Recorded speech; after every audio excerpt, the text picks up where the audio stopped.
ನಮಸ್ಕಾರ. Praise the lord Jesus.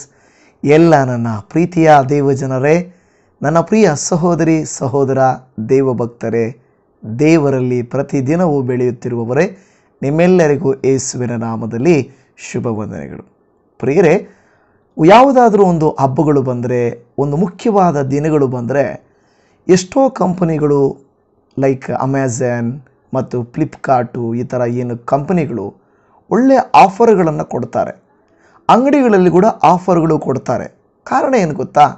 ಯಾಕೆ ಅವರು ಆಫರ್ ಕೊಡ್ತಾರೆ ಅಂದರೆ, ಅವರ ಹತ್ರ ಇರುವಂಥ ಪ್ರಾಡಕ್ಟ್ಸು ವಸ್ತುಗಳು ಎಲ್ಲ ಸೇಲ್ ಆಗಬೇಕು, ಹೆಚ್ಚಿನ ವ್ಯಾಪಾರ ಆಗಬೇಕು. ಇಟ್ಕೊಂಡೇ ಇದ್ದರೆ ಏನು ಪ್ರಯೋಜನ ಇಲ್ಲ. ಅವುಗಳನ್ನು ಹೇಗಾದರೂ ಮಾಡಿ ಮಾರಬೇಕಾದ್ರೆ ಆಕರ್ಷಿಸಬೇಕು.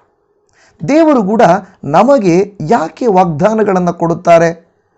ಆಫರ್ ಇಲ್ಲದೆ ಮುಂದೆ ಏನು ಕೊಡುತ್ತೇನೆ, ಏನು ನಿಮಗೆ ಸಿಗುತ್ತೆ ಅಂತ ಆಫರ್ ಇಲ್ಲದೆ ನಾವು ಕೂಡ ಕೊಳ್ಳಲಿಕ್ಕೆ ಹಿಂಜರಿಯುತ್ತೇವೆ. ಹಾಗೆಯೇ ದೇವರು ಕೂಡ ನಮಗೆ ಉತ್ತಮವಾದ ವಾಗ್ದಾನಗಳನ್ನು ಕೊಟ್ಟಿದ್ದಾರೆಂದು ದೇವರ ವಾಕ್ಯ ಹೇಳುತ್ತದೆ. ಯಾಕೆ ದೇವರು ನಮಗೆ ವಾಗ್ದಾನಗಳನ್ನು ಕೊಡುತ್ತಾರೆ ಎಂದು ಇನ್ನಷ್ಟು ವಿಚಾರಗಳನ್ನು ನಾವು ತಿಳ್ಕೊಳ್ಳೋಣ. ಯಾಕೆ ದೇವರು ನಮ್ಮ ಮೇಲೆ ತನ್ನ ಅತಿಶಯವಾದ ಕೃಪೆಯನ್ನು ತೋರಿಸ್ತಾರೆ, ಇನ್ನಷ್ಟು ತಿಳ್ಕೊಳ್ಳೋಣ. ವಾಕ್ಯವನ್ನು ಕೊನೆ ತನಕ ನೋಡ್ರಿ, ವಿಡಿಯೋನ ಲೈಕ್ ಮಾಡಿರಿ, ಕೆಲವ್ರಿಗಾದರೂ ಶೇರ್ ಮಾಡಿರಿ. ಇದರಿಂದ ಮುಖ್ಯವಾದಂಥ ದೇವರ ವಾಕ್ಯವು ನಾವು ಬೈಬಲಲ್ಲಿ 2 ಪೇತ್ರನ ಪತ್ರಿಕೆ 1ನೇ ಅಧ್ಯಾಯ ಅದರ 4ನೇ ವಚನವನ್ನು ಓದಿಕೊಳ್ಳೋಣ. 2ನೇ ಭಾಗ.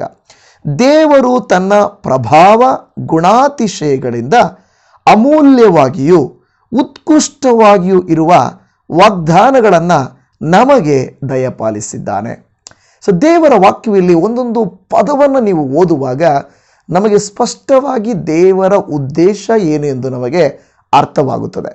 ಇಲ್ಲಿ ಹೇಳ್ತಾ ಇರೋದು, ದೇವರು ತನ್ನ ಪ್ರಭಾವ ಗುಣಾತಿಶಯಗಳಿಂದ ಅಮೂಲ್ಯವಾಗಿಯೂ ಉತ್ಕೃಷ್ಟವಾಗಿ ಇರುವ ವಾಗ್ದಾನಗಳನ್ನು ನಮಗೆ ದಯಪಾಲಿಸಿದ್ದಾನೆ.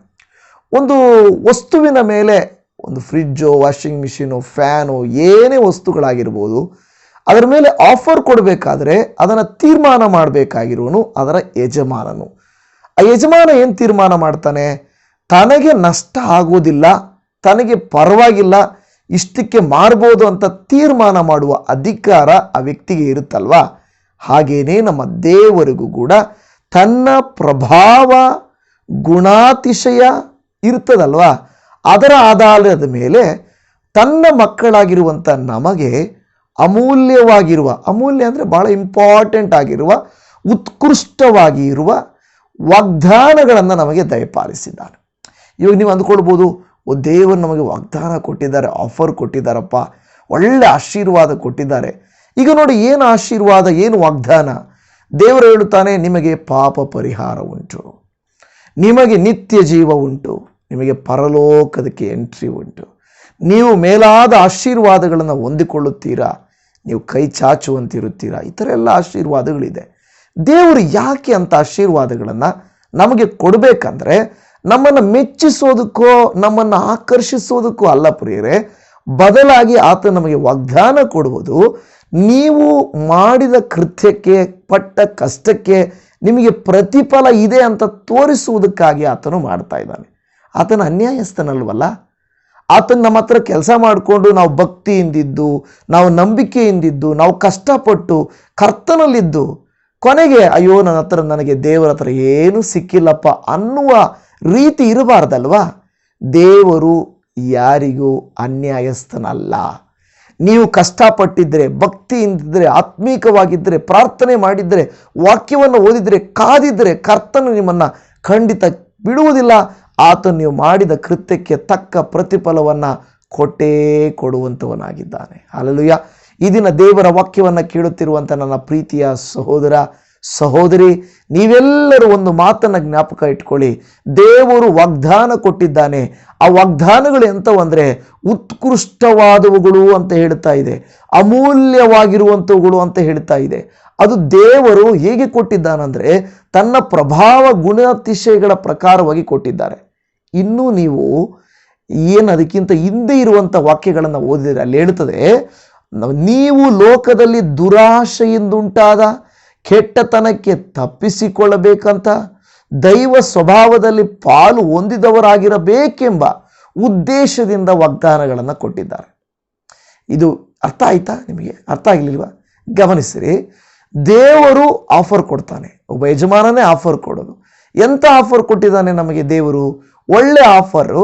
ಅದು ಕೇವಲ ಲೋಕ ನಮ್ಮನ್ನು ಆಕರ್ಷಿಸುವಂತೆ ಮೋಸ ಮಾಡುವುದಕ್ಕಾಗಿ ಅಲ್ಲ, ಬದಲಾಗಿ ಉತ್ಕೃಷ್ಟವಾದ, ಉತ್ತಮವಾದ, ಅಮೂಲ್ಯವಾದ ವಾಗ್ದಾನವನ್ನು ಕೊಟ್ಟಿದ್ದಾರೆ. ಯಾಕೆ ಆ ವಾಗ್ದಾನವನ್ನು ಕೊಟ್ಟಿದ್ದಾರೆ ಅಂತ ಅರ್ಥ ಆಯ್ತಾ ನಿಮಗೆ? ಅಲ್ಲಿ ಗಮನಿಸಿ, ಹೇಳ್ಕೊಡ್ತಾನೆ. ನೀವು ಲೋಕದಲ್ಲಿ ದುರಾಶೆಯಿಂದ ಉಂಟಾದ ಕೆಟ್ಟತನಕ್ಕೆ ಹೋಗಬಾರ್ದು. ಈಗ ಏನು ದೇವರ ಹತ್ರ ಬಂದರೆ ನಮಗೇನು ಸಿಗಲ್ಲ ಅಂದರೆ ನಾವು ದೇವ್ರ ಹತ್ರಕ್ಕೆ ಏನಕ್ಕೆ ಬರುತ್ತೇವೆ ಅಲ್ವಾ? ದೇವರಿಂದ ನಮಗೇನು ಉಪಯೋಗ ಇಲ್ಲ, ಪ್ರಯೋಜನ ಇಲ್ಲ. ದೇವರು ಹೇಳ್ತಾನೆ ನಾನೇನು ಕೊಡಲ್ಲ ನಿಮಗೆ, ನಾನೇನು ಕೊಡಲ್ಲ ನಂಬ್ರಿ ಅಂತ ಹೇಳಿದ್ರೆ ನಾವೇನು ಮಾಡ್ತೀವಿ? ಲೋಕದ ದುಷ್ಟತನಕ್ಕೆ, ಕೆಟ್ಟತನಕ್ಕೆ ನಾವು ಆಕರ್ಷಿತರಾಗಿ ಹೋಗ್ಬಿಡ್ತೇವೆ. ಆದರೆ ದೇವರು ಏನೂ ನಮಗೆ ಆಶೀರ್ವಾದ, ಆಫರು, ನಮಗೆ ಬೇಕಾದಂಥ ಒಂದು ಇದು ಕೊಟ್ಟಿಲ್ಲ ಅಂತಲ್ಲ. ದೇವರು ಕೊಟ್ಟಿದ್ದಾನೆ, ಮೋಸಪೂರಿತವಾಗಲ್ಲ, ಉನ್ನತವಾದ, ಉತ್ತಮವಾದ, ಉತ್ಕೃಷ್ಟವಾದಂಥ ವಾಗ್ದಾನವನ್ನು ಕೊಟ್ಟಿದ್ದಾನೆ. ಯಾಕೆ ದೇವರು ವಾಗ್ದಾನಗಳನ್ನು ಕೊಡುತ್ತಾನೆ ಅಂತ ಕೇಳಿದರೆ ಇಲ್ಲಿ ಹೇಳುತ್ತದೆ, ಲೋಕದ ದುರಾಶೆಗೆ ಹೋಗಬಾರ್ದು, ಲೋಕದ ಕೆಟ್ಟತನಕ್ಕೆ ತಪ್ಪಿಸ್ಕೋಬೇಕು. ಮಾತ್ರವಲ್ಲದೆ ದೈವ ಸ್ವಭಾವದಲ್ಲಿ ಪಾಲು ಹೊಂದಬೇಕು. ಕ್ಲಿಯರ್ ಆಯ್ತಲ್ವಾ? ಏನು ಟೆನ್ಷನ್ ಇಲ್ಲಲ್ಲ? ನೋಡಿ, ಇಲ್ಲಿ ಹೇಳ್ತದೆ ದೇವರು ವಾಗ್ದಾನ ಕೊಟ್ಟಿರೋದು. ಅಬ್ರಹಾಮನಿಗೆ ದೇವರು ವಾಗ್ದಾನವನ್ನು ಕೊಟ್ಟರು. ನೋಡು, ಆಕಾಶದ ನಕ್ಷತ್ರಗಳನ್ನು ನೋಡು, ಆ ನಕ್ಷತ್ರಗಳ ಹಾಗೆ, ಸಮುದ್ರದ ಉಸುಬಿನ ಹಾಗೆ ನಿನ್ನ ಸಂತಾನವನ್ನು ನಾನು ಹೆಚ್ಚಿಸ್ತೇನೆ ಅಂತ ವಾಗ್ದಾನವನ್ನು ಕೊಟ್ಟರು. ಆ ವಾಗ್ದಾನವನ್ನು ಅಬ್ರಹಾಮನು ನಂಬಿದ, ಅಂಗೀಕರಿಸಿಕೊಂಡ. ಆ ಅಂಗೀಕರಿಸಿದ ಹಾಗೆ ದೇವರು ಮೋಸ ಮಾಡಲಿಲ್ಲ, ಅವನಿಗೆ ಕೊಟ್ಟು. ಆದರೆ ತಡ ಆಯಿತು, ಅದು ಸಿಗೋದು ತಡ ಆಯಿತು. ಆದರೆ ದೇವರು ಮಾತ್ರ ತನ್ನ ಮಾತನ್ನು ಬದಲಾಯಿಸೋದಿಲ್ಲ. ಇವತ್ತು ಪ್ರಿಯ ದೇವಜನವೇ, ನಿಮ್ಮ ನನ್ನ ಜೀವಿತದಲ್ಲಿಯೂ ಕೂಡ ಹಾಗೇನೆ ದೇವರು ಮಾಡಿರುವ ವಾಗ್ದಾನಗಳು ಉತ್ತಮವಾದವುಗಳು, ಉತ್ಕೃಷ್ಟವಾದವುಗಳು, ಅವು ಮೇಲಾದವುಗಳು. ಆತನ ಮಹಿಮ ಪ್ರಕಾರವಾಗಿ ಕೊಡ್ತಾನೆ. ಈಗ ನೋಡಿ, ಒಬ್ಬ ಸಾಧಾರಣವರ ಮನೆಗೆ ನೀವು ಹೋದರೆ ಸಾಧಾರಣವಾದಂಥ ಊಟ, ಸಾಧಾರಣವಾಗಿಗಿಂತ ಉತ್ತಮವಾದ ಕೊಡ್ತಾರೆ. ಆದರೆ ಅದೇ ಒಬ್ಬ ಮಂತ್ರಿ, ಇಲ್ಲಾಂದರೆ ಒಬ್ಬ ಅರಸ, ಉದಾಹರಣೆಗೆ ಹೇಳಿದ್ರೆ, ಅವರ ಮನೆಗೆ ಹೋದರೆ ಹೇಗಿರುತ್ತೆ ಟ್ರೀಟ್ಮೆಂಟು? ಉತ್ತಮವಾಗಿರ್ತದೆ. ವ್ಯಕ್ತಿಗೆ ತಕ್ಕಂತೆ, ಅವರ ಸ್ಥಿತಿಗೆ ತಕ್ಕಂತೆ ಅವರು ಏನು ಮಾಡ್ತಾರೆ? ಅತಿಥಿಗಳನ್ನು ಸನ್ಮಾನ ಮಾಡ್ತಾರೆ.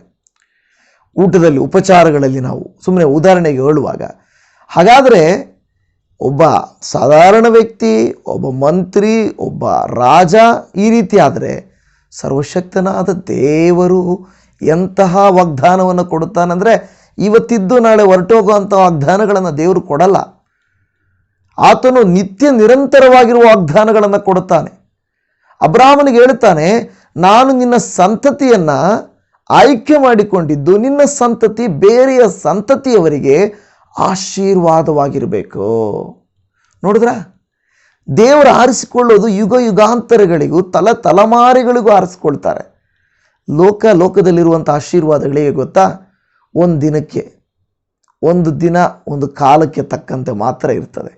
ಆದರೆ ದೇವರು ತನ್ನ ಪ್ರಭಾವ, ತನ್ನ ಮಹಿಮಾ, ತನ್ನ ಗುಣಾತಿಶಯಗಳ ಪ್ರಕಾರವಾಗಿ ಕೊಡ್ತಾನೆ. ಆದರೆ ಯಾಕೆ ವಾಗ್ದಾನಗಳನ್ನು ಕೊಡ್ತಾನೆ ಅಂದರೆ 3 ಕಾರ್ಯಗಳು ಇದರಲ್ಲಿ, ಈ ವಾಕ್ಯದಲ್ಲಿರೋದು. ಮೊದಲನೇದು, ನಾವು ಲೋಕ ದುರಾಶೆಗೆ ಬಿದ್ದೋಗಬಾರ್ದು. ದೇವರು ಈ ಕಡೆನೂ ನೋಡು, ನಾನು ಕೂಡ ಆಶೀರ್ವಾದ ಇಟ್ಟಿದ್ದೇನೆ, ನಾನು ಕೂಡ ವಾಗ್ದಾನ ಮಾಡಿದ್ದೇನೆ ಅಂತ ತೋರಿಸ್ತಾರೆ. ಲೋಕ ಮಾತ್ರ ಅಲ್ಲ, ನಾನು ಕೂಡ ವಾಗ್ದಾನ ಮಾಡಿದ್ದೇನೆ ಅಂತ ತೋರಿಸ್ತಾರೆ. ಎರಡನೇದಾಗಿ, ಕೆಟ್ಟತನಕ್ಕೆ ಹೋಗಬಾರ್ದು.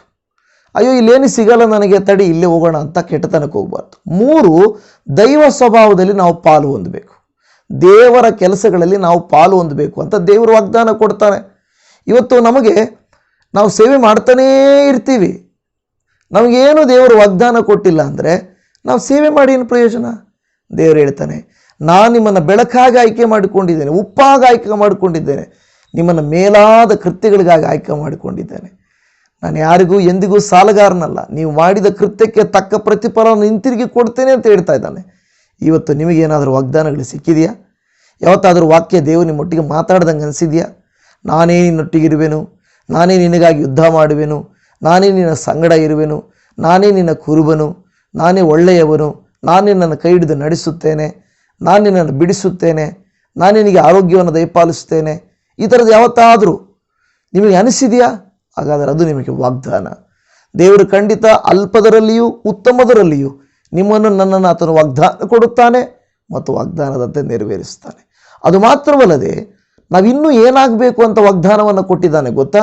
ನಾವು ಎಫೆಸ ಪತ್ರಿಕೆ 4ನೇ ಅಧ್ಯಾಯ 23-24ನೇ ವಚನದಲ್ಲಿ, ನೀವು ನಿಮ್ಮ ಅಂತರ್ಯದಲ್ಲಿ ಹೊಸಬರಾಗಿ ನೂತನ ಸ್ವಭಾವವನ್ನು ಧರಿಸಿಕೊಳ್ಳಿರಿ, ಆ ಸ್ವಭಾವವು ದೇವರ ಹೋಲಿಕೆಯ ಮೇರೆಗೆ ಸತ್ಯಾನುಗುಣವಾದ ನೀತಿಯುಳ್ಳದ್ದಾಗಿಯೂ ದೇವ ಭಯವುಳ್ಳದ್ದಾಗಿಯೂ ನಿರ್ಮಿಸಲ್ಪಟ್ಟಿದೆ. ನಮಗೆ ಯಾಕೆ ದೇವರು ವಾಗ್ದಾನವನ್ನು ಕೊಡುತ್ತಾರೆ ಅಂತ ಹೇಳಿದರೆ, ಆ ವಾಗ್ದಾನವನ್ನು ನೋಡಿ ದೈವ ಭಕ್ತಿಯಲ್ಲಾದರೂ ಬೆಳಿತೀವಿ ಅಂತ. ಅಂದರೆ ಅಯ್ಯೋ, ನಾನು ಈ ತೀರಿ ನಡ್ಕೊಂಡ್ರೆ ನನಗೆ ಈ ಆಶೀರ್ವಾದ ಸಿಗ್ತದಂತಪ್ಪ. ಅಬ್ರಹಾಮ, ನೀನು ನನಗೆ ನೀತಿವಂತನಾಗಿ ಸತ್ಯವಂತನಾಗಿ ಜೀವಿಸಿದರೆ ನಾನು ನಿನಗೆ ಈ ಆಶೀರ್ವಾದ ಕೊಡ್ತೇನೆ.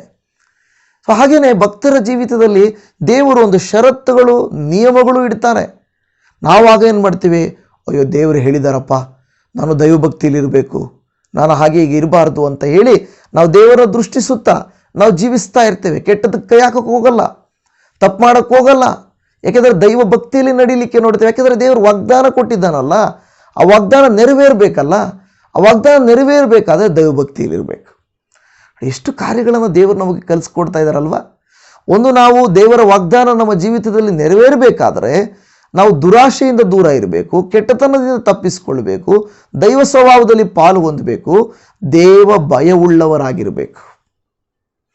ದೇವರ ಭಯವೇ ಜ್ಞಾನಕ್ಕೆ ಮೂಲವು. ನಾವು ಯಾವಾಗ ದೇವರಿಗೆ ಭಯಪಡ್ತಾ ಇರ್ತೇವೋ ಆಗ ನಮಗೆ ದೇವರು ಜ್ಞಾನ ಕೊಡ್ತಾರೆ. ಜ್ಞಾನ ಇರೋರು ಯಾರು ಪಾಪ ಮಾಡೋಕ್ಕೆ ಇಲ್ಲವೇ ಪಾಪದಲ್ಲಿ ತಾನಾಗಿ ಬೀಳಲಿಕ್ಕೆ ಹೋಗೋದಿಲ್ಲ. ದೈವ ಜ್ಞಾನ ಇರುವವರು ಎಚ್ಚರವಾಗಿರುತ್ತಾರೆ. ಯಾವುದು ಸೈತಾನದ್ದು, ಯಾವುದು ಕೆಟ್ಟದ್ದು, ಹೇಗೆ ನಾನು ಜೀವಿಸಬೇಕು ಅನ್ನೋದು ತಿಳ್ಕೊಳ್ತಾ ಇರ್ತಾರೆ.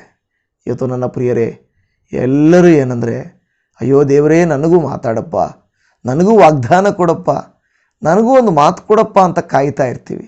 ಆದರೆ ಆ ಮಾತನ್ನು ಹೇಗೆ ಹೊಂದಿಕೊಳ್ಳಬೇಕು, ಆ ಮಾತಿನಿಂದ ನಮಗೇನು ಸಿಗ್ತದೆ ಅನ್ನೋದನ್ನು ನಾವು ಧ್ಯಾನ ಮಾಡೋದೇ ಇಲ್ಲ. ಬರೀ ನೀನೊಂದು ಮಾತು ಹೇಳಪ್ಪ, ಬರೀ ನೀವು ವಾಗ್ದಾನ ಕೊಡ್ರಪ್ಪ ಅಂತ ನಾವು ಕೇಳ್ತೇವೆ ಹೊರತು ಆ ವಾಗ್ದಾನವು ನಮ್ಮ ಜೀವಿತದಲ್ಲಿ ನೆರವೇರಬೇಕಾದ್ರೆ ನಮ್ಮಲ್ಲೇನಿರಬೇಕು? ದೇವರ ವಾಗ್ದಾನ ನೋಡಿ, ಅದಕ್ಕೆ ಹೇಳ್ತದೆ, ಇರುವ ವಾಗ್ದಾನಗಳನ್ನು ನಮಗೆ ದಯಪಾಲಿಸಿದ್ದಾನೆ ನಿಜ. ಅವುಗಳನ್ನು ನೆರವೇರಬೇಕಾದ್ರೆ ಲೋಕದ ದುರಾಶೆಯಿಂದ ದೂರ ಇರಬೇಕು, ಕೆಟ್ಟತನಕ್ಕೆ ತಪ್ಪಿಸಿಕೊಳ್ಳಬೇಕು, ದೈವ ಸ್ವಭಾವದಲ್ಲಿ ಪಾಲನ್ನು ಹೊಂದಬೇಕು, ದೇವ ಭಯವುಳ್ಳದ್ದಾಗಿಯೂ ನಾವು ದೈವ ಭಯವುಳ್ಳವರಾಗಿರಬೇಕು, ಸತ್ಯಾನುಗುಣವಾದ ನೀತಿ ಉಳ್ಳವರಾಗಿರಬೇಕು, ಸ್ವಭಾವದಲ್ಲಿ ದೇವರ ಹೋಲಿಕೆಗೆ ಸರಿಯಾಗಿರಬೇಕು, ನೂತನ ಸ್ವಭಾವವನ್ನು ಧರಿಸಿಕೊಂಡವರಾಗಿರಬೇಕು. ಎಲ್ಲ ತುಂಬ ಹತ್ರ ಇರುವಂಥ ಕಾರ್ಯಗಳು. ಪ್ರೀತಿ ದೇವಜನವೇ, ದೇವರ ವಾಕ್ಯವೇ ಹೇಳುತ್ತಾ ಇದೆ, ನಾವು ದೇವರ ವಾಗ್ದಾನವನ್ನು ಸ್ವತಂತ್ರಿಸಿಕೊಳ್ಳಬಹುದು, ಹೊಂದಿಕೊಳ್ಳಬಹುದು. ದೇವರು ಕೂಡ ಮೋಸ ಮಾಡಲ್ಲ. ನಿಮಗೆ ಮಾತು ಕೊಟ್ಟಿದ್ರೆ ದೇವರು ಮೋಸ ಮಾಡೋದಿಲ್ಲ. ದೇವರು ಖಂಡಿತ ನಿಮಗೆ ಸಹಾಯ ಮಾಡ್ತಾರೆ. ಹಾಗಿರುವಾಗ ನೀವು ನಾನು ಆತನ ಕಡೆಗೆ ದೃಷ್ಟಿಸಿ ನೋಡಿ, ಸ್ವಾಮಿ, ನನ್ನಲ್ಲಿ ಈ ಒಂದು ಸತ್ಯಾನುಗುಣವಾದ ದೇವಭಕ್ತಿ, ದುರಾಶೆಗೆ ದೂರ, ಕೆಟ್ಟತನಕ್ಕೆ ತಪ್ಪಿಸಿಕೊಂಡು ದೇವ ನಿಮ್ಮ ಸ್ವಭಾವದಲ್ಲಿ ನಾವು ಪಾಲನ್ನು ಹೊಂದುತ್ತಾ ಇರುವುದಾದರೆ ನೀನೆಷ್ಟೋ ಉನ್ನತನು, ನೀನು ಮಹೋನ್ನತನು, ಗುಣಾತಿಶಯಗಳನ್ನು ಹೊಂದಿದವನು, ನೀನು ಉತ್ತಮವಾದ, ಅಮೂಲ್ಯವಾದ, ಉತ್ಕೃಷ್ಟವಾದಂಥ ವಾಗ್ದಾನಗಳನ್ನು ನೀನು ನಮಗೆ ದಯಪಾಲಿಸುತ್ತಿ ನೆರವೇರಿಸುತ್ತಿ. ಇನ್ನೊಂದು ವಾಕ್ಯವನ್ನು ನಾವು ಓದಿಕೊಳ್ಳೋಣ.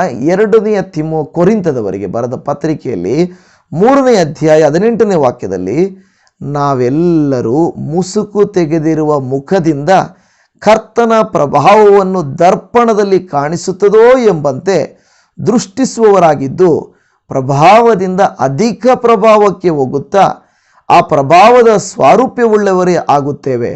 ಇದು ದೇವರಾತ್ಮನಾಗಿರುವ ಕರ್ತನ ಕೆಲಸಕ್ಕನುಸಾರವಾದುದೇ ಅಂತ ಹೇಳ್ತಾ ಇದೆ. ಇಲ್ಲಿ ಯಾಕೆ ವಾಗ್ದಾನ ನಮಗೆ ದೇವರು ದಯಪಾಲಿಸಿದ್ದಾನೆ ಅಂತ ಹೇಳಿದರೆ, ಪ್ರಭಾವದಿಂದ ಅಧಿಕ ಪ್ರಭಾವಕ್ಕೆ ನಾವು ಹೋಗಬೇಕಂತ. ಮನುಷ್ಯರೆಲ್ಲರೂ ದೇವರಿಂದ ಆರಿಸಲ್ಪಟ್ಟವರೇ, ಪ್ರೀತಿಸಲ್ಪಟ್ಟವರೇ, ಎಲ್ಲರೂ ದೇವಜನರೇ. ಆದರೆ ಅದರಲ್ಲಿ ದೇವರು ಕೆಲವರನ್ನ ಆಯ್ಕೆ ಮಾಡಿಕೊಳ್ತಾರೆ.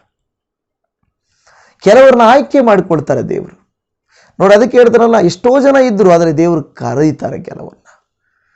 ಆತನ ಕರೆಗೆ ಹೋಗುಟ್ಟವರು ಕೆಲವರು ಬರ್ತಾರೆ. ನೀವು ನೋಡ್ತೇವೆ ಯೇಸು ಸ್ವಾಮಿ ಏನು ಮಾಡ್ತಾರೆ, ಅವರ ಶಿಷ್ಯರುಗಳನ್ನೆಲ್ಲ ಕರೀತಾ ಇರ್ತಾರೆ. ಪೇತ್ರ ಅಂದರೆ ಅವರು ಏನು ಮಾಡ್ತಾರೆ, ಬಲೆಗಳನ್ನು ತೊಳಿತಾ ಇರ್ತಾರೆ.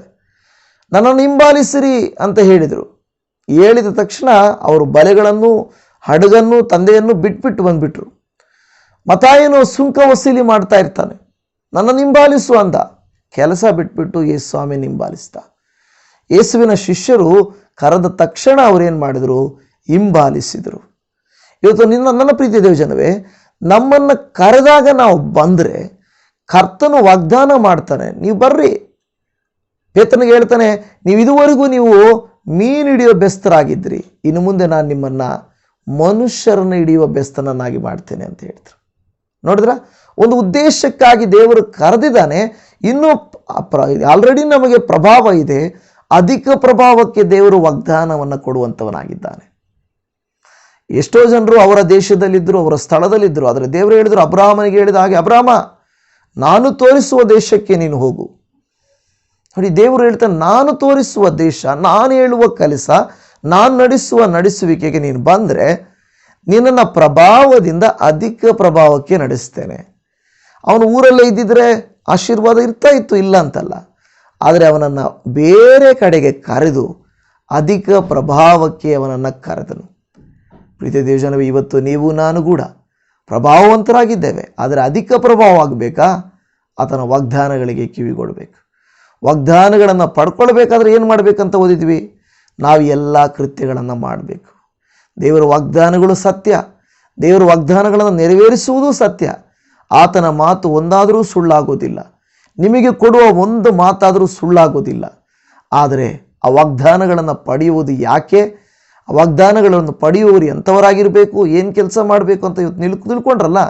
ಮತ್ತೊಂದು ಸಾರಿ ನಿಮಗೆ ನಾನು ಜಸ್ಟ್ ಹೇಳ್ತೇನೆ, ನಾವು ವಾಗ್ದಾನಗಳನ್ನು ಹೊಂದಿಕೊಳ್ಳಬೇಕಾದರೆ ದುರಾಶೆಯಿಂದ ದೂರ ಇರಬೇಕು, ಮೊದಲನೇ ಕಾರ್ಯ. ಎರಡನೇದು, ಕೆಟ್ಟತನಕ್ಕೆ ನಾವು ತಪ್ಪಿಸ್ಕೊಳ್ಬೇಕು. ಏನು ಆಸೆ ಬರುತ್ತೆ, ದೂರ ಇರಬೇಕು. ಕೆಟ್ಟತನ ಇರುತ್ತದೆ, ಯೋಸೇಫನಂತೆ ಓಡಬೇಕು. ದೈವ ಸ್ವಭಾವದಲ್ಲಿ ಪಾಲು ಹೊಂದಬೇಕು. ದೇವರ ಕೀರ್ತನೆ, ಮೊದಲನೇ ಕೀರ್ತನೆ ಹೇಳಿದ ಹಾಗೆ, ಬೇರೆಯವರಿಂದ ದೂರ ಇರು, ಆದರೆ ದೇವರ ವಾಕ್ಯದಿಂದ ಹತ್ತಿರ ಇರು. ಹಗಲಿರುಳು ಯೆಹೋವನ ಧರ್ಮಶಾಸ್ತ್ರದಲ್ಲಿ ಆನಂದ ಪಡುವವನಾಗಿ ಅದನ್ನೇ ಧ್ಯಾನಿಸುವವನೋ, ಅಲ್ಲಿರಬೇಡ, ಅಲ್ಲಿ ಕೂತ್ಕೋಬೇಡ, ಅಲ್ಲಿ ಹೋಗ್ಬೇಡ ಅಂತ ಹೇಳಿದೆ ದೇವರೇ. ಇಲ್ಲಿ ಕೂತ್ಕೋ, ಇಲ್ಲಿ ಧ್ಯಾನ ಮಾಡು, ಇಲ್ಲಿ ಸಮಯ ಕಳಿ ಅಂತ ಹೇಳ್ತಾ ಇದ್ದಾರೆ. ಅಂದರೆ ಅಲ್ಲಿ ಬೇಡ, ಇಲ್ಲಿ ಇರು ಅಂತ ಹೇಳ್ತಾ ಇದ್ದಾರೆ. ಹಾಗೆ ನಾವು ದೈವ ಸ್ವಭಾವದಲ್ಲಿ ಪಾಲು ಹೊಂದಬೇಕು. ನಾಲ್ಕನೇದಾಗಿ ದೇವ ಭಯವುಳ್ಳವರಾಗಿರಬೇಕು. ಐದನೇದಾಗಿ ಅಧಿಕ ಪ್ರಭಾವದಿಂದ ಅಧಿಕ ಪ್ರಭಾವಕ್ಕೆ ನಾವು ಹೋಗುವಂಥವರು ಆಗಿರುತ್ತೇವೆ. ಪ್ರಿಯ ಜನವೇ, ಈ ಸಂದೇಶವನ್ನು ಕೇಳಿಸಿಕೊಳ್ಳುತ್ತಿರುವಂಥ ಪ್ರತಿಯೊಬ್ಬರೇ, ಇವತ್ತು ಅಬ್ರಹಾಮನ ವಿಷಯವಾಗಿ ನಾವು ಕೇಳಿದ್ದೇವೆ. ಅಬ್ರಹಾಮನು ತನ್ನ ತಲೆ ಎತ್ತಿ ಆಕಾಶದ ನಕ್ಷತ್ರಗಳನ್ನು ಎಣಿಸಲಿಕ್ಕೆ ಪ್ರಾರಂಭಿಸ್ತಾ ಇದ್ದ. ದೇವರೇ, ನೀನಂತೂ ವಾಗ್ದಾನ ಮಾಡಿಬಿಟ್ಟಿದೆಯಪ್ಪ, ಪ್ರತಿದಿನ ಈ ನಕ್ಷತ್ರ ನೋಡ್ತಾ ಇದ್ದೀನಿ, ನನಗೆ ಸಂತಾನನೇ ಇಲ್ಲ, ಆದರೆ ನೀನು ಈ ಥರದ ವಾಗ್ದಾನ ಕೊಟ್ಟಿದ್ದೀಯ, ಯಾವಾಗ ನೆರವೇರಿಸ್ತೀಯ? ಆದರೆ ಅಬ್ರಹಾಮನು ಕೆಲವು ತಪ್ಪಾದ ತೀರ್ಮಾನಗಳನ್ನು ನಡೆಸಿದಾಗಿಯೂ ದೇವರ ಮೇಲಿನ ನಂಬಿಕೆ ಅಂತೂ ಬಿಡಲಿಲ್ಲ. ಅವನಿಗೆ ಗೊತ್ತಾಗಲಿಲ್ಲ, ಹಾಗರಳ ಮೂಲಕವಾಗಿ ನನಗೆ ಸಂತಾನ ಆಗಲ್ಲ ಅಂತ ಗೊತ್ತಾಗಲಿಲ್ಲ. ಆದರೂ ನೀವು ನಿರೀಕ್ಷೆ ಇಟ್ಟುಕೊಂಡೇ ಇದ್ದ. ಆದ್ದರಿಂದಲೇ ದೇವರು ಕೊಟ್ಟ ವಾಗ್ದಾನವನ್ನು ನೆರವೇರಿಸಿದರು. ವಾಗ್ದಾನ ಕೊಡುವ ದೇವರು ನೆರವೇರಿಸ್ತಾನೆ. ಯಾಕೆ ನೆರವೇರಿಸ್ತಾನಂದರೆ, ನಾವು ಕೆಟ್ಟತನಕ್ಕೆ ದೂರ ಇರಬೇಕು ಅಲ್ವಾ? ಈ ವಾಕ್ಯಗಳನ್ನು ಹೇಳಿದ ಹಾಗೆ ದುಷ್ಟತನಕ್ಕೆ ನಾವು ದೂರ ಇರಬೇಕು, ಕೆಟ್ಟತನಕ್ಕೆ ತಪ್ಪಿಸಿಕೊಳ್ಬೇಕು, ದೈವ ಸ್ವಭಾವದಲ್ಲಿ ಪಾಲು ಹೊಂದಬೇಕು, ದೇವ ಭಯದಲ್ಲಿ ಇರಬೇಕು, ಪ್ರಭಾವದಿಂದ ಅಧಿಕ ಪ್ರಭಾವಕ್ಕೆ ನಾವು ಹೋಗಬೇಕು. ಆದ್ದರಿಂದಲೇ ದೇವರು ವಾಗ್ದಾನವನ್ನು ಕೊಡುತ್ತಾನೆ, ವಾಗ್ದಾನವನ್ನು ನೆರವೇರಿಸುವಂಥವನಾಗಿದ್ದಾನೆ. ಅಬ್ರಹಾಮನಿಗೆ ಸಿಕ್ಕ ವಾಗ್ದಾನ, ಆ ನೆರವೇರಿದ ವಾಗ್ದಾನ ನಮಗೂ ಸಿಗಲಿ, ನಮಗೂ ದೇವರ ಆಶೀರ್ವಾದವು ಉಂಟಾಗಲಿ. ನಂಬಿದವರೆಲ್ಲರೂ ದಯಮಾಡಿ ನಿಮ್ಮ ಕಣ್ಣುಗಳನ್ನು ಮುಚ್ಚಿ ಸ್ವಲ್ಪ ಸಮಯ ಪ್ರಾರ್ಥನೆ ಮಾಡಿಕೊಳ್ಳೋಣ. ಈ ಅಭಿಷೇಕದ ಪ್ರಾರ್ಥನೆಯಲ್ಲಿ ಪಾಲು ಹೊಂದಿರಿ. ಪರಮ ತಂದೆಯಾದ ದೇವರೇ, ಅಭಿಷೇಕಿಸುವವರೇ, ನಮ್ಮನ್ನು ಆರಿಸಿಕೊಂಡವರೇ, ನಿನಗೆ ಸ್ತೋತ್ರ. ಈ ದಿನದ ಈ ಪ್ರಾರ್ಥನೆಯಲ್ಲಿ ಯಾರು ನಂಬಿ ಪ್ರಾರ್ಥನೆ ಮಾಡ್ತಾ ಇದ್ದಾರೋ ಅಪ್ಪ ದೇವರೇ, ನಿನಗೆ ಸ್ತೋತ್ರ. ಅಪ್ಪ, ನಾನು ಕೂಡ ನಿನ್ನ ವಾಗ್ದಾನಕ್ಕಾಗಿ ಕಾಯ್ತಾ ಇದ್ದೇನೆ. ನೀವು ಮಾತು ಕೊಟ್ಟಿದ್ದೀರಾ, ಆದರೆ ಇನ್ನೂ ಮಾತು ನೆರವೇರಲಿಲ್ಲಪ್ಪ. ಖಂಡಿತ ಬೇಗನೆ ನೆರವೇರಿಸು ಎಂದು ಯಾರು ನಿನ್ನ ಪಾದಕ್ಕೆ ಇವತ್ತು ನೆನಪು ಮಾಡ್ತಾ ಇದ್ದಾರೋ ನಾವು ಅವರಿಗಾಗಿ ಪ್ರಾರ್ಥನೆ ಮಾಡ್ತಾ ಇದ್ದೇವೆ. ಅಬ್ರಹಾಮನ ಜೀವಿತದಲ್ಲಿಯೂ ಕೂಡ ತಡವಾಯಿತು ಸ್ವಾಮಿ. ಆದರೂ ಕರ್ತನೆ, ನೀನು ಮಾತು ತಪ್ಪದವನು. ಅಬ್ರಹಾಮನು ನಿರೀಕ್ಷಿಸಿಕೊಂಡೇ ಇದ್ದ ಹಾಗೆ ನಾವು ಕೂಡ ನಿಮ್ಮನ್ನು ನಿರೀಕ್ಷಿಸಿಕೊಂಡಿದ್ದೇವೆ. ವಾಗ್ದಾನ ಕೊಡುತ್ತೀರಿ, ವಾಗ್ದಾನ ನೆರವೇರಿಸ್ತೀರಿ. ನಿಮಗೆ ಸ್ತೋತ್ರ, ಸ್ತೋತ್ರ ಸ್ವಾಮಿ. ಅಪ್ಪ, ನೀವು ಮಾಡಿದ ಉಪಕಾರ, ನೀವು ಮಾಡಿದಂಥ ತ್ಯಾಗ, ನೀವು ನಮಗೆ ಕೊಡುವಂಥ ಆಶೀರ್ವಾದ ಯಾವಾಗಲೂ ಉತ್ತಮವಾಗಿರುವವುಗಳು, ಉತ್ಕೃಷ್ಟವಾದವುಗಳು. ಈ ಪ್ರೀತಿಯ ದೇವಜನರ ಜೀವಿತದಲ್ಲಿ ಇನ್ನೂ ಕೆಲವು ಕಾರ್ಯಗಳು ಕರ್ತನೆ ನಡೆಯದೇ ಇದ್ದಾವೆ. ನೀನು ನಡೆಸು. ವಾಗ್ದಾನವೇ ಇನ್ನೂ ಅವರಿಗೆ ಸಿಗಲಿಲ್ಲವಾದರೆ ನೀನು ಅವರೊಟ್ಟಿಗೆ ಮಾತನಾಡು. ಹೇಗೆ ಅವರನ್ನು ಆಶೀರ್ವದಿಸುತ್ತಿ, ಹೇಗೆ ನೀನು ಅವರನ್ನು ಉಪಯೋಗಿಸುತ್ತಿ, ಹೇಗೆ ನಿನ್ನ ಮಹಿಮೆಗಾಗಿ ಅವರನ್ನು ಬಳಸಿಕೊಳ್ಳುತ್ತಿ, ಅದೆಲ್ಲವನ್ನು ಅವರಿಗೆ ವಾಗ್ದಾನವಾಗಿ ತಿಳಿಸಿಕೊಡು ಸ್ವಾಮಿ. ಮಾತ್ರವಲ್ಲದೆ ಅಪ್ಪ, ವಾಗ್ದಾನವನ್ನು ನೀನು ನೆರವೇರಿಸುವ ಪರಮ ತಂದೆಯಾದ ದೇವರು. ಇವತ್ತು ಯಾರೆಲ್ಲ ನಿನ್ನ ಸಮ್ಮುಖಕ್ಕೆ ಬಂದು ಪ್ರಾರ್ಥಿಸ್ತಾ ಇದ್ದಾರೋ, ಅಬ್ರಹಾಮನು ಹೊಂದಿಕೊಂಡ ಹಾಗೆ ಆಶೀರ್ವಾದಗಳು ಇವರು ಹೊಂದಿಕೊಳ್ಳಲಿ ಅಪ್ಪ. ನೀನೇ ಪರಮ ತಂದೆ, ನೀನೇ ಪವಿತ್ರನು, ನೀನೇ ಉನ್ನತನು, ಸರ್ವೋನ್ನತನು, ಸರ್ವದಾ ಸಹಾಯ ಮಾಡಲಿಕ್ಕೆ ಶಕ್ತನಾದ ದೇವರು. ನಿನ್ನ ಉನ್ನತವಾದ ನಾಮಕ್ಕೆ ಸ್ತೋತ್ರ. ಯಾರೆಲ್ಲ ಇವತ್ತು ಈ ವಾಕ್ಯಗಳನ್ನು ಕೇಳಿ ಕೂಡ ನಿನ್ನ ಆಶೀರ್ವಾದಗಳಿಗಾಗಿ ಎದುರು ನೋಡುತ್ತಾ ಇದ್ದಾರೋ, ಅವರ ತನುಮನಗಳಲ್ಲಿ, ಮನಸ್ಸುಗಳಲ್ಲಿ, ಮನೆಗಳಲ್ಲಿ, ಅವರ ಕೆಲಸಗಳಲ್ಲಿ, ಅವರ ಪ್ರಯಾಣಗಳಲ್ಲಿ, ಅವರ ಜೀವಿತಗಳಲ್ಲಿ ಹಾಲೆಲೂಯ ಸ್ತೋತ್ರ. ಸ್ಪರ್ಶಿಸಿರಿ ಕರ್ತನೆ. ಯಾವ ಸೋಂಕು, ಯಾವ ರೋಗ, ಯಾವ ಕಷ್ಟ ಇವನ್ನು ಮುಟ್ಟದಿರಲಿ. ಯಾವ ಸಾಲ ಬಾಧೆಯು ಕರ್ತನೆ ಇವನ್ನು ಬಾಧಿಸದೇ ಇರಲಿ. ಯಾವ ಸೈತಾನನ ಕೃತ್ಯಗಳವರನ್ನು ನೋಯಿಸದಿರಲಿ ಅಂತ ಪ್ರಾರ್ಥನೆ ಮಾಡಿಕೊಳ್ಳುತ್ತಾ ಇದ್ದೇವೆ. ಖಂಡಿತವಾಗಿ ನಮ್ಮ ಪ್ರಾರ್ಥನೆಯನ್ನು ಆಲಿಸಿ ಸದುತ್ತರ ಕೊಡುತ್ತೀರೆಂದು ನಂಬಿದ ಪ್ರತಿಯೊಬ್ಬರನ್ನು, ಕಾದವು ಪ್ರತಿಯೊಬ್ಬರನ್ನು, ವಾಗ್ದಾನ ಪಡೆದುಕೊಂಡ ಪ್ರತಿಯೊಬ್ಬರನ್ನು ನೀನು ಆಶೀರ್ವದಿಸುವಂತ ಬೇಡಿಕೊಳ್ಳುತ್ತಾ ಇದ್ದೇವೆ. ನೀವು ಉತ್ತಮರು, ಒಳ್ಳೆಯವರು, ನಿನಗೆ ಸ್ತೋತ್ರ. ನಮ್ಮ ಸಂಗಡ ಇದ್ದು ನಡೆಸುತ್ತೀರೆಂದು ಅವರ ಕುಟುಂಬಗಳ ಎಲ್ಲ ಕೊರತೆಗಳನ್ನು ನೀಗಿಸಿರಿ ಸ್ವಾಮಿ. ಆತ್ಮನ ಶಕ್ತಿ, ವಾಕ್ಯದ ಶಕ್ತಿ, ನಿನ್ನ ಪವಿತ್ರಾತ್ಮನ ಶಕ್ತಿ ಇವರಿಗೆ ಲಭಿಸಲಿ ಅಂತ ಪ್ರಾರ್ಥನೆ ಮಾಡಿಕೊಳ್ಳುತ್ತಾ ಇದ್ದೇವೆ. ಉನ್ನತೋನ್ನತರೇ ನಿಮಗೆ ಸ್ತೋತ್ರ. ಮಳೆಗಾಗಿ ಪ್ರಾರ್ಥಿಸ್ತೇವೆ, ಎಲೆಕ್ಷನ್ಸ್ಗಾಗಿ ಪ್ರಾರ್ಥಿಸ್ತೇವೆ, ಸಭೆಗಳಿಗಾಗಿ, ಸೇವಕರುಗಳಿಗಾಗಿ, ಸುವಾರ್ಥ ಸಾರುವಿಕೆಗಳಿಗಾಗಿ, ಕ್ರೈಸ್ತ ಮಕ್ಕಳಿಗೆ ವಿರೋಧಗಳು ನಡೆಯುವಂಥ ಸ್ಥಳಗಳಲ್ಲಿ ಯೇಸು ನಾಮದಲ್ಲಿ ಎಲ್ಲರ ಅವರ ಕಾರ್ಯಗಳು ಕರ್ತನೆ ಲಯವಾಗಲಿ ಅಂತ ಪ್ರಾರ್ಥನೆ ಮಾಡ್ತಾ ಇದ್ದೇವೆ. ಈಗ ಯಾರಾದರೂ ಇವರು ಅನಾರೋಗ್ಯದವರು ಇದ್ದರೆ, ತುಂಬ ಇಕ್ಕಟ್ಟಿನ ಸ್ಥಿತಿಯಲ್ಲಿ ಅವರು ಇದ್ದರೆ, ಯೇಸು ನಾಮದಲ್ಲಿ ಅವರನ್ನು ಸ್ಪರ್ಶಿಸಿ ಅವರನ್ನು ಬಿಡಿಸುವಂತ ಬೇಡಿಕೊಳ್ಳುತ್ತಾ ಇದ್ದೇವೆ. ನಿಮ್ಮನ್ನು ನಂಬಿದಂಥ ಭಕ್ತರನ್ನು ನೀನು ಕೈ ಬಿಡುವುದಿಲ್ಲ. ನೀನು ಕರುಣಿಸುತ್ತಿ, ಅದ್ಭುತ ಮಾಡುತ್ತಿ, ಆಶ್ಚರ್ಯವಾಗಿ ಕಾರ್ಯ ಮಾಡುತ್ತಿ. ಸ್ತೋತ್ರ ಕರ್ತನೆ. ಎಲ್ಲ ಸಮಯಗಳಲ್ಲಿ ಸಂಗಡ ಇದ್ದು ಅನುಗ್ರಹಿಸಿ ಆಶೀರ್ವದಿಸುತ್ತೀರಿ ಎಂಬುದಾಗಿ ನಮ್ಮೆಲ್ಲರನ್ನ ನಿನ್ನ ಕರುಣೆಯ ಕರಕ್ಕೆ ಕೊಡುತ್ತಾ ಇದ್ದೇವೆ. ಈ ಚಾನಲ್ ಮೂಲಕವಾಗಿ ಅನೇಕ ರಕ್ಷಿಸಲ್ಪಡಲಿ, ಅನೇಕರ ಜೀವಿತಗಳು ಮಾರ್ಪಡಲಿ ಎಂದು, ವಾಕ್ಯಾನುಸಾರವಾಗಿ ನಡೆಯಲಿ ಎಂದು ಬೇಡಿಕೊಳ್ಳುತ್ತಾ ಇದ್ದೇವೆ. ಎಲ್ಲ ಸ್ತುತಿ ಘನಮಾನ ಮಹಿಮೆ ನಿನಗೆ ಸಲ್ಲಿಸುತ್ತಾ ನಮ್ಮ ರಕ್ಷಕನ ಒಡೆಯನು ಕ್ರಿಸ್ತನಾದಂಥ ಯೇಸುವಿನ ನಾಮದಲ್ಲಿ ಪ್ರಾರ್ಥಿಸುತ್ತೇವೆ ತಂದೆಯೇ. ಆಮೇನ್, ಆಮೇನ್. ನನ್ನ ಪ್ರೀತಿಯ ದೇವಜನವೇ, ನಿಮ್ಮೆಲ್ಲರಿಗೂ ಯೇಸುವಿನ ನಾಮದಲ್ಲಿ ವಂದನೆಗಳು. ಕರ್ತನು ತಾನೇ ವಾಗ್ದಾನ ಕೊಡಲಿ, ವಾಗ್ದಾನವನ್ನು ನಿಮ್ಮ ಜೀವಿತದಲ್ಲಿ ನೆರವೇರಿಸಲಿ ಎಂದು ಪ್ರಾರ್ಥನೆ ಮಾಡುತ್ತೇನೆ. ನಿಮ್ಮೆಲ್ಲರಿಗೂ shalom. Praise the Lord Jesus.